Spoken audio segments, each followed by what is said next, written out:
In today's video, I tried to put my Minecraft expertise to the test, and I tried to survive 100 days whilst being chased by a hunter, and if I die, the video ends. A huge thank you to Delta Realms for sponsoring today's video. All of their server information will be in the description, so please come try this for yourself. If you aren't subscribed, please do consider it. It's free, and you can always unsubscribe later if you don't like my content. Without further ado, enjoy today's video. You've heard what's on the line, and now it's time to prove myself as the ultimate Minecraft player. We started day one of this intense challenge exactly how it ended.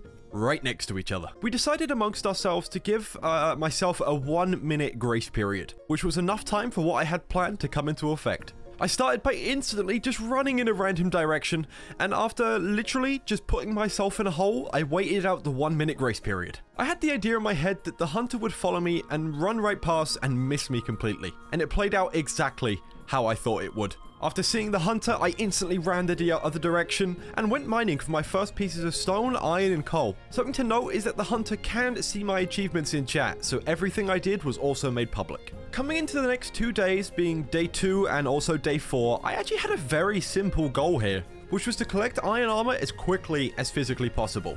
I had no idea where the hunter was in this situation, and I also had no idea what they had already collected. The series could end at any minute, including day 2, so it was in my best interest just to be as prepared as possible. I had managed to find myself a haul of iron in the days that followed, but it was really easier said than done. One thing I always seem to overlook is the mobs in these series. They made the task 100 times harder than it originally needed. It felt like every time I found iron or any progress, I was also attacked by hordes and hordes of every mob you could imagine. I eventually did what I do best and blocked myself into a hole. And with my pinky aching more than anything else in the world from the amount of time I had spent crouched, I actually smelted my iron and waited out the days until I could get back to the surface. On day 5, I was ready, and I also wanted to try make a move and try find a place to make my hidden Minecraft base. My very first one. I had my iron armor, but I surprisingly actually had a very low amount of confidence. I had no idea where the hunter was, what armor they had. I was just about to reach the surface when I actually saw their name tag just above me. We both had the same armor, but it was probably a bit too soon to end the series by killing someone. My heart was racing throughout this entire encounter. I decided to sit and wait rather than exposing myself and having to run from the area where I was. I had the idea to try follow which direction they went in to hopefully be able to steal, loot, and pillage whatever I could, like the little Minecraft thief I am. It was the start of day 6, and I found myself in what felt like actually a perfect situation. I wasn't sure exactly where the hunter was at some point because I had lost them, obviously. But what I did do is manage to come across a village in the snow. I wasn't sure if I was the only one who found this, but it was definitely worth a short search. After realizing I was alone in this village, and taking what I could find from the inhabitants, I thought back to my hide or hunt experience, and how secret bases inside of villages usually do quite well. So after finding the perfect house to make my own, I dug down to recreate something I'd done hundreds of times. The next 3 days were like a huge epiphany to me, which is probably the smartest word I have literally ever used. I was trying to be smart coming into this challenge, intelligent, high IQ, and whilst mining wood, I realized my first mistake. On the trees that I was mining, I was leaving the leaves. It was literally a direct path that I was leaving. It's like a huge calling card to the hunter. So I made my first mental note to remove everything from a tree whilst collecting wood. However, soon after, the hunter had actually found their first diamonds, which was a huge blow to me. I hadn't even started worrying about diamonds yet. I had no idea how many it could have been, but I was definitely worried. I decided to spend the days ahead searching for food. After a while, I came across another village inside a cute little forest. Well, that instantly solved my food problem. I collected every hay bale for a food resource and spent a while collecting the mobs in the surrounding area. I personally didn't need it after the village, but if I had it, the hunter didn't. It was day 11, and my previous mistakes had already come back to haunt me. Just forget where I said I was intelligent. Please, just get rid of it. I was just returning home after what was the most positive trip yet, and there was the hunter. I wasn't spotted originally, and it looked like they were using the village that I had my secret home inside of to set up camp for a short while. I just needed to get back in my house. It would mean I could collect the wood from the walls that I'd use for decorate, and not have to mine trees for that little bit longer. So when their back was turned, I made a run for it.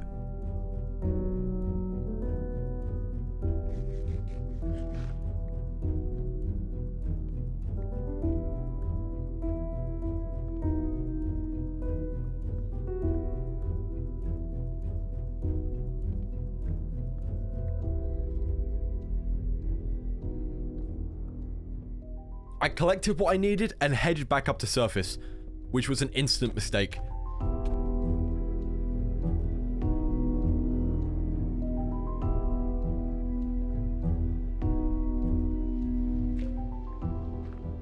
I was out and went instantly for a chest that I saw them place previously. I had no luck. I was chased out of my former home and I ran into the night.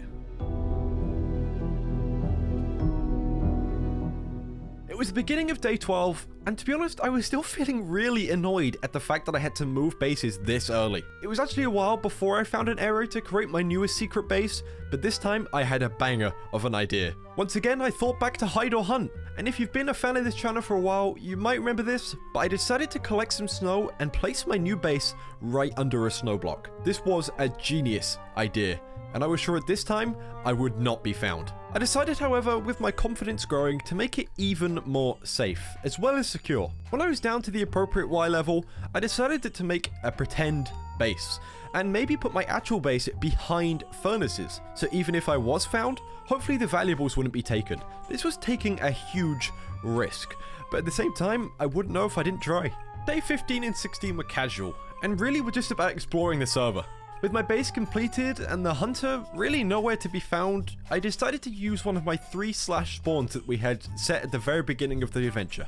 I did this to go and select jobs and quests that the server provided to give me rewards whilst I played. At this point, I was looking for any advantage I could get. After a short run around, I finally found the job section of the spawn, and I looked and realized that these would progress as my playtime progressed too. I thought about my decision for a while, as there was many jobs to pick from, and I eventually picked 3, the miner, the woodcutter, and the farmer. All things I would be doing throughout the adventure, so it really seemed to fit me. I also picked up some basic quests that would earn me some money. These weren't as important as the jobs, but obviously free money for just mining a certain amount of ores and objects was definitely going to be nice. With my jobs and also my quests selected, I was home again on day 17. I felt lucky this time that the hunter actually hadn't found my humble abode whilst I was away. I wanted to take full advantage of the time that I had that I was ahead. You know, I wanted to start to collect diamonds, not only just for the armor and gear that it would provide me, but also to progress my quests along the way, and also my jobs at the same time, as diamond ore and iron ore were one of the ones that I picked. It was definitely a win-win situation, but also at the same time a huge risk, but I decided to do it anyway. And off I went, making a strip mine at the back of my base. With that well underway, I found my first cave. I was lucky, but not lucky enough to only find 2 diamonds so far in the adventure, but at the same time, I also found an axolotl. I called him Jumpy the Third, and I went off on my search for more diamonds. I ended the trip actually just quite frustrated, only finding 3 more diamonds, giving me 5 in total, which I could either use on a sword or an enchant table, or a piece of diamond armor later on, or maybe I could just save it, I wasn't sure yet. But with a feeling of frustration, I headed home. Day 23, and the progress I had made was all diminished in a very short second. I was riding the high of my new companion Jumpy the Third and the 5 diamonds I had previously found when I was hit with a huge blowback. My secret base had been found again, and also at the same time had been griefed. The only positive out of this was that the furnaces luckily weren't mined. It was the one shred of genius that I had, which meant my secret items, they were safe for now. I decided to pack it up like I had done before and head to the village where I last saw the hunter. Not to end the series, but to try see what I could steal back. I had ran for a while to return to the village that I previously inhabited. I decided the best idea in this situation was to take the high ground and really just wait them out. If they weren't there, they weren't there, but after a short while, eventually the hunter showed themselves. They were actually living in my previous home. I waited and I waited. And eventually, they ran out of render distance, and that's when I made my move. I quickly ran through the house, headed down, and hid behind a wall, and not a second too late. Once the hunter was once again out of render distance, what I guessed was heading into the mine that they had made, I made my move. I took a small amount of items that I thought seemed fitting, and I actually headed straight back up to the surface to create my next home. Today, I had gotten away with a small victory. That was all for now, but it was back to work. Okay, you gotta forgive me if I'm wrong here, but I actually think this is the first live update I think I've done this entire 100 days. So I feel like this is going to be a good area. I mean, there are animals and stuff, which would be nice for later, especially when we want to make more money. But for now, I kind of want to go inward a little bit. Oh my god, little piggy family. Because what I need to do is make a house, but not a house. Oh, I could use you for a nether portal. Oh my god. Uh-oh, that's gonna come up in chat. So let's head a little bit inward here, because it is nighttime, and I really want to try avoid it if I can. I think maybe just somewhere like here, right on the nice edge of this ravine, because we're quite like inward, and we're very far from where we previously were. So, okay, I think I just grabbed this tree, and then we just set to work. Nice, level 2 woodcutting, fantastic. Means we're getting a load of money too, which is what I want. I want money. I'm just a sugar mama. No, I'm not. That's a... And with the new area located, and with a single idea in the back of my head, I decided to do what I actually did best. Which is building the exact same house I have made every single 100 days. I swear to God, I don't do this on purpose. It's just how it ends up. Seriously though, if anyone can build, please tweet me something. My Twitter's on screen. Thank you. The hunter had actually made themselves diamond armor, which meant they actually now had a huge advantage coming into the fight that would eventually happen. This made me nervous, but also very worried for what was to come. Another day, another live update. I feel like I'm getting good at these now. So, the hunter has diamond armor, which is fantastic. We don't have diamond armor. I really think I want to head into the Nether soon, honestly, because I have obsidian. Well, I have a portal ready. I also have a diamond pickaxe. I mean, all I need are levels just to make an enchanting table. So I feel like that's what we should do next. I need to make sure Jumpy gets put away somewhere too. But for now, I want to spend kind of the next day just creating a little farm here. Even if it's just tiny, I don't want anything too homely, because if I get found and I have to move again, I'm going to be very disappointed. So I think I need to make myself, let's go just a wooden hoe for now. I'm not going to waste any iron or anything. And I'm going to get some of, where's the blast furnace? Let's get you going with some iron and put some coal in there too. And we can leave that to kind of just do its thing. So what we could do is literally just make like a little farm just here for now. Because what I don't want to do is commit myself to something and then it just be completely ruined. So let's put the water here. No, because not Jumpy. Okay, Jumpy. Wait, is he blue? I'm doing it for the memes. I did it for the memes. So we'll put this here. We'll make a little farm. And then I think next plan, Nether. I had no plan coming into the next 3 days of this story. The only thing I could think of was to use the gold that I collected and stolen from the hunter to head into the Nether. Not only to try get some epic trades, that also to try mine some quartz to get some easy levels for when I needed to enchant. And with that in mind, it was off to a broken portal I had found. This was instantly a blessing, but at the same time was also a huge curse. I had forgotten also that the hunter was also able to see I was now in the Nether, which put me as a huge disadvantage, because if they had gone into the Nether when I had logged off, I wouldn't know if they were in. But with my spirits high, I found my first set of piglins and started by just giving them gold ingots in exchange for their riches. It was a really slow process, trying to get a few efficient trades, which actually just didn't happen today. It was time to adventure off again. For quartz and also blaze rods, I had a feeling since I was in the Nether that potions, especially invisibility, would definitely come in handy later on. But just as I was building up to a new location, I had been hunted.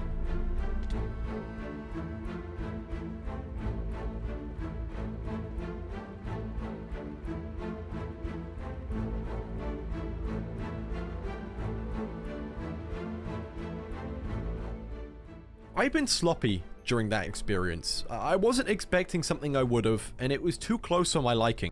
There literally was a half-heart difference between the series ending and my heart was racing. It was time to head back home. I'd lost the hunter for now, but I didn't know if they'd found my portal and gone back through. I decided though just to head back through and block it off, just hoping and praying to myself that they hadn't actually gone through. I was back at my portal for another day coming into the big number 39. I had an idea, which I really thought was genius, to unblock my portal. Now I know what your first thought is, but please just hear me out. If the hunter had come through and it was blocked, it would be boring, and that really wasn't me. So I decided to unblock it, and I spent the day creating a full trap either side of my portal, meaning if the hunter already hadn't come through, they would simply just fall to their death when they did. It was a huge, just like alarm system type thing for my base, and it took the whole day to complete, as especially with no enchanted tools and enchanting table, it was a tough, long, and very tedious task. I realized after a short break coming into day 40 that with the hunter having diamond armor, my regular unenchanted iron armor was definitely so far behind, and could actually possibly result in me losing this series. I took it upon myself, however, on day 40 to first create myself a golden apple, because there was no way I was going to let the Nether situation happen again another time. After that was done, It was down into the mine below to collect myself a good amount of obsidian to create my next task, an enchanting table. Turns out I wasn't as smart as I thought originally. I know it's saying something. It was all good getting the obsidian and the diamond for an enchant table, but when you don't have sugarcane to make the book, the process is pretty much useless. This 4-day adventure, however, really was needed, so it was the perfect excuse. I had a few tasks saved away that I needed to get done, so this was the perfect opportunity. That included collecting the sugarcane, getting leather, and also any food that I could pick up along the way, as anything I got, like again, the hunter didn't. After a short while of searching the open land around me, I had looted a village actually quite close to my home. I'd be lying if I told you I didn't panic at this stage, as the village had already been looted and griefed, and for once it actually wasn't by me. I moved on as quickly as I'd entered the village, finding what animals I could and collecting myself a large amount of sugarcane I could use later. Not only just to enchant books, but also to create the best gear possible, as when this fight happened, I definitely wanted to be the one on top. I arrived back home on day 46, and surprisingly enough, all looked well in the camp of Raven. During the days away, there had been no chat messages, no death messages, and hardly any achievements from myself or the hunter. To be honest, it was definitely a worry coming in this late of the series, not knowing where the hunter could pop out from, and if again my base was compromised. But what I needed to do is focus on the positives, and I put my food in the furnaces so I'd never go hungry again, and went to sleep for the night, coming into tomorrow with fresh ideas. Day 47 and also 48 were the start of a crazy idea that I had in my head that I actually really wanted to execute despite being seriously dumb. For now, my home was still safe, but for how long would it stay? Going to the Nether may have given the hunter exactly what they wanted and also needed at the time, which was the location of my home. With this in mind, I decided to set myself off on a little personal adventure, one that would take me far in order to get an idea of where the hunter is. And by seeing how close they are, I'd be able to deal with it accordingly. Nothing bad had come through the portal in the time I'd been home, so I set off to hunt for myself. I didn't find much in the early days, a few villages with some sparing loot inside, but not much apart from that. I spent the time using my previous hide or hunt knowledge to try my best at finding the hunter. That being checking under trees, villages, and every random block I could find, and on day 50, I found exactly what I was looking for. It was really a normal process, you know, checking the trees, the houses, and surrounding areas, but it was really just becoming a tedious task. That wasn't until I found a small cave with a little lake and a very small amount of Dorite andesite. It's one of them, okay? The point's there. I broke it as something inside really seemed to be telling me to, you know? It's like I'd seen it 1,000 times before. And that's when I found it. What did I find? I found a block of water that led to a secret Minecraft base. It was one that was encased in wood and stone, so I was 90% sure this is who I was looking for. I just needed to verify it before I could return to my safe place. So I headed back to the village that was close by, and I waited. It was actually the night of day 51 before I even saw any progress in the mission that I had previously set out on. To be honest, I was really just starting to get bored though, and I swear if I had to wait any longer, the video would have just ended already. But before I knew it, it finally happened. In the area, I saw blocks breaking, and after being extremely risky, trying to get a little bit of a closer look, I saw a name tag that was all too familiar. Surprisingly enough, it was the hunter. They were extremely close to my base now, which made me think they had gone through my portal earlier than I thought. This was definitely risky, and with that risk in mind, I headed home. I had returned home on day 53 with a mission on my mind. The hunter was close, and honestly, between me and you, I'd be surprised if I lasted the whole 100 days with how this was progressing. I was outgeared, and they knew the location of my base. I mean, if there's one thing I'm good at though, it's making loads of money, dead or alive. I spent the following 2 days tearing down my old farm where I had disposed of Jumpy the Third, and starting work. I mean, it took a little while on making a brand new sugarcane farm, which would slowly help to grow my economy. It took a while to get right, but once it was looking beautiful, I used my second /spawn. Now, I only did this just to replace my quests, but it was also good to see the progress I'd made on my jobs and on the server throughout. In a weird way, I see every video as a lesson. With every video, I try to promote a story with the footage that I get, and this goes with any of my 100 days adventures. And the one story this time is greed. I mean, I was greedy. And I was cocky coming into this 100 days. I thought it was going to be an easy W, which is why you're going to be seeing the ending that you're seeing now instead of the ending that I had hoped would happen on day 99. I was greedy. Instead of doing what I was best at, and I let that get into my head, which is why I fell for the most basic thing in the world. And it's because of that greed that the series is now over. No epic ending, no dramatic fight on day 99, just embarrassment. I promise you I'll be back soon, and I will see you for 100 days hunting on Deltarune.